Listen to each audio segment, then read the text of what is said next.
Eh bien bonjour tout le monde et bienvenue dans ce premier épisode de 4 minutes 20. Aujourd'hui nous allons essayer d'en comprendre davantage sur le LSD. Générique.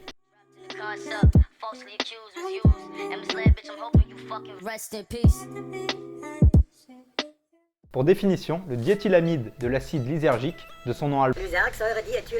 En bref, le LSD est un psychostimulant et psychédélique créé par l'homme aux alentours des années 1940. C'est l'un des nombreux dérivés de l'ergot du seigle, un champignon qui pousse du coup sur le seigle. C'est une plante de type céréale à paille utilisée dans l'alimentation ou de fourrage pour les animaux. Le LSD est aujourd'hui considéré comme l'une des plus puissantes drogues délirogènes, donnant moultes hallucinations auditives, visuelles ou encore mentales. Ces hallucinations trompent notre cerveau sur sa perception de la réalité en déformant les objets, les couleurs ou encore les sons que l'on perçoit. Pour commencer notre histoire, nous allons nous rendre en Suisse en 1938 et plus précisément à Bâle, dans le laboratoire du professeur Arthur Stoll et de son laborantin de l'époque, le grand Albert Hofmann. Ces derniers travaillent sur les applications thérapeutiques possibles de l'ergot du seigle. Il faut savoir que ce champignon et la médecine sont étroitement liés depuis des siècles. Dans ce contexte, en 1938, les deux scientifiques cherchent à obtenir un analytique pouvant stimuler le système respiratoire et fabriquer un médicament pouvant guérir certaines maladies. À ce moment-là, le LSD est le 25e dérivé de l'ergot du seigle, d'où son nom, le LSD-25. Il synthétise pour la première fois la molécule de LSD à la fin des années 1938, mais cette dernière n'éveille aucun intérêt et les expérimentations sont donc arrêtées. Il faut attendre 5 ans en 1943 pour que Stoll et Hofmann reprennent leurs recherches. C'est le 16 avril de cette année qu'ils expérimentent accidentellement les effets psychotropes de cette molécule lors de la dernière phase de synthèse, sûrement par contact avec la peau. Oh, qu'est-ce que c'est que ce truc ? 3 jours après, le 19 avril 1943, Hofmann prend son courage à deux mains et décide d'ingérer la substance. Il prend une dose de 250 mg de LSD par voie orale. Pour la petite histoire, du fait de la guerre, on rappelle qu'on est en plein dans la Seconde Guerre mondiale, les véhicules sont donc réquisitionnés, Hofmann décide de rentrer chez lui en bicyclette. Tout au long du trajet, il va se sentir de plus en plus mal, commencer à avoir des déformations auditives, visuelles, les couleurs qui deviennent de plus en plus intenses. Il arrive malgré cela à rentrer chez lui.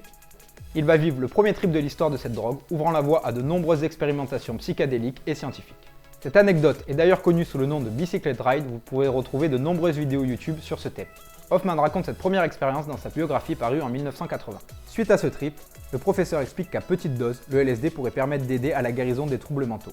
À cette époque, essayer de guérir les maladies mentales avec des agents psychoactifs n'est pas nouveau et même plutôt dans les mœurs. La substance est mise en vente par le laboratoire de M. Stoll sous le nom de Délyside. Il va être énormément utilisé aux États-Unis dans les milieux psychiatriques et psychologiques afin d'aider l'approche avec les patients. À partir du milieu des années 1950, le LSD suscite un intérêt qui dépasse le milieu médical. Les expériences avec cette molécule sont largement médiatisées et présentées comme des solutions miracles ou des expériences qui sont ultra positives pour les patients. Cette drogue va marquer son époque, donnant même naissance à un courant artistique, le psychédélisme. Les artistes l'utilisent et y font référence dans leurs œuvres. On peut notamment noter la musique des Beatles, Lucy in the Sky with a Diamond, qui sont les initiales du LSD.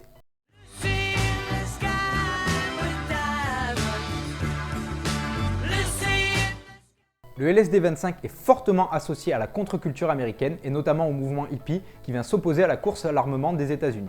Il faut savoir que cette drogue et ce mouvement sont étroitement liés, ça sera peut-être le sujet d'un prochain épisode de 4 minutes 20.